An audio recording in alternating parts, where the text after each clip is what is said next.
Midnight Drearies.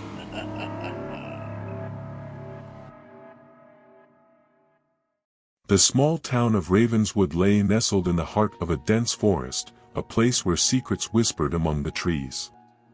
Unbeknownst to its unsuspecting residents, an ancient cult known as the Veiled Ones had taken root, its dark tendrils spreading silently through the community. The cult's insidious agenda was driven by their relentless pursuit of opening a portal to another dimension, and their methods involved the most unthinkable of sacrifices: 11 fresh baby heads. Dee's Nuss, a young and radiant woman, had recently moved to Ravenswood with her husband, Mark. Little did they know that their arrival would be a catalyst for unimaginable horror. Dee was 6 months pregnant, her burgeoning belly a symbol of life and hope. It was precisely this life within her that drew the attention of the Veiled Ones, who had been searching for the perfect vessels to serve their nefarious purpose. The Veiled Ones operated with cunning precision, their identities hidden beneath ceremonial masks. Each member played a specific role in the cult's twisted hierarchy, executing their assigned tasks with unwavering devotion. The cult's leader, known only as El Hido the Chosen, wielded an otherworldly aura that commanded obedience from his followers. As Dee navigated her daily routine, she felt an eerie presence following her, an unseen gaze that sent shivers down her spine. The nights grew restless, plagued by whispered voices echoing from the depths of her subconscious. The veil between the physical and the supernatural began to thin, and Dee's intuition sensed the encroaching danger. One fateful night, as the moon cast an ominous glow over Ravenswood, Dee awoke to find herself surrounded by a circle of cloaked figures. Panic gripped her heart as she struggled against their unyielding grip. The cult members, devoid of remorse, spirited Dee away, leaving Mark helpless and terrified. Bound and blindfolded, Dee was taken to an undisclosed location deep within the forest. There, hidden beneath a dilapidated cabin, lay the sinister heart of the Veiled Ones, their temple. The walls were adorned with cryptic symbols and ghastly paintings depicting nightmarish scenes from another realm. Dee was ushered into the central chamber, her senses overwhelmed by the stench of decay and flickering candlelight. El Hido, a tall and imposing figure, stood at the center of a grotesque altar. Surrounding him were his devoted followers, their expressions etched with a combination of fanaticism and dread. The cult's unholy ritual began. Dee watched in terror as a baby, stolen from another unfortunate mother, was brought forth. El Hido raised a sacrificial dagger, his eyes gleaming with sinister delight. He chanted ancient incantations, drawing power from the ethereal darkness that enveloped him.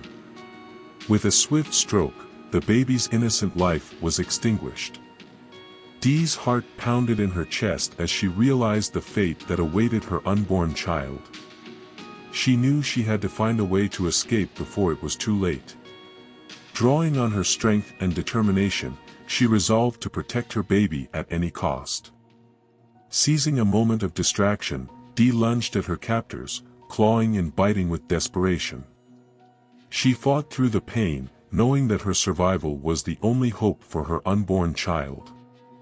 In a burst of adrenaline-fueled defiance, Dee managed to break free, fleeing into the labyrinthine darkness of the temple. As Dee stumbled through the dimly lit corridors, her heart raced with a mix of fear and determination. She could hear the frantic footsteps of the cult members behind her, their enraged cries echoing through the dark passages. Dee knew that she had to find a way out, to escape the clutches of the Veiled Ones and protect her unborn child from their wicked intentions. Guided by instinct, Dee turned a corner and found herself in a hidden chamber, a place untouched by the corrupted rituals that stained the rest of the temple. Within the chamber, she discovered a decrepit book, its pages yellowed with age. Symbols and incantations adorned the ancient tome, hinting at forbidden knowledge that could aid her in her struggle against the cult. Driven by desperation, Dee began to study the book, piecing together fragments of forgotten lore and arcane rituals. She discovered a counterspell, a means to disrupt the portal opening ceremony that the Veiled Ones intended to perform. Armed with this newfound knowledge, Dee prepared herself for the ultimate confrontation.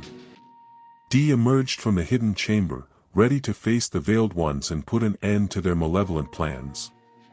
The cult members, unaware of her discoveries, pursued her relentlessly, their fervor escalating with each passing moment.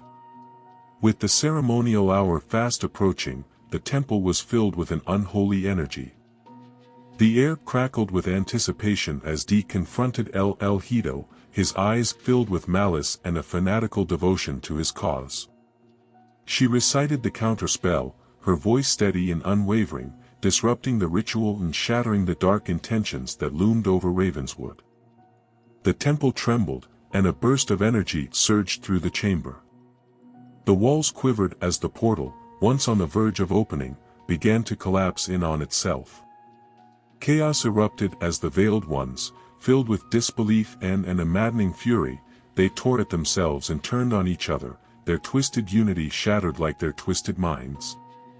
Amidst the chaos, Dee seized her chance to escape. The collapsing temple served as a diversion, allowing her to slip through the ranks of the cult members consumed by their own self-destruction. In the pandemonium, she found Mark, who had mustered his own courage and ventured into the forest in search of his beloved wife. Together, they fled through the dense forest, their breath ragged and hearts pounding. Behind them, the temple crumbled, its malevolence consumed by the void that had threatened to open. The town of Ravenswood, unknowingly saved from the clutches of darkness, would never be the same. In the aftermath of their escape, Dee and Mark sought solace and safety in a neighboring town.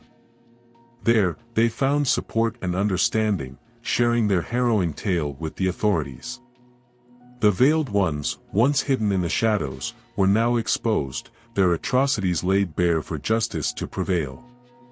News of the cult's horrific practices sent shockwaves through the region, sparking an investigation that uncovered the extent of their heinous deeds.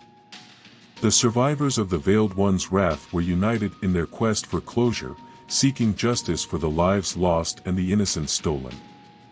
Of course, crime scene photos from the fallen temple made their way onto social media. The most disturbing was the deceased cult member whose face was deformed with scaly, extra layers of skin on one side, with bizarre fleshy tendrils sprouting across the other. They had laid 10 severed baby heads with matching deformities as her in a perfect circle around her head.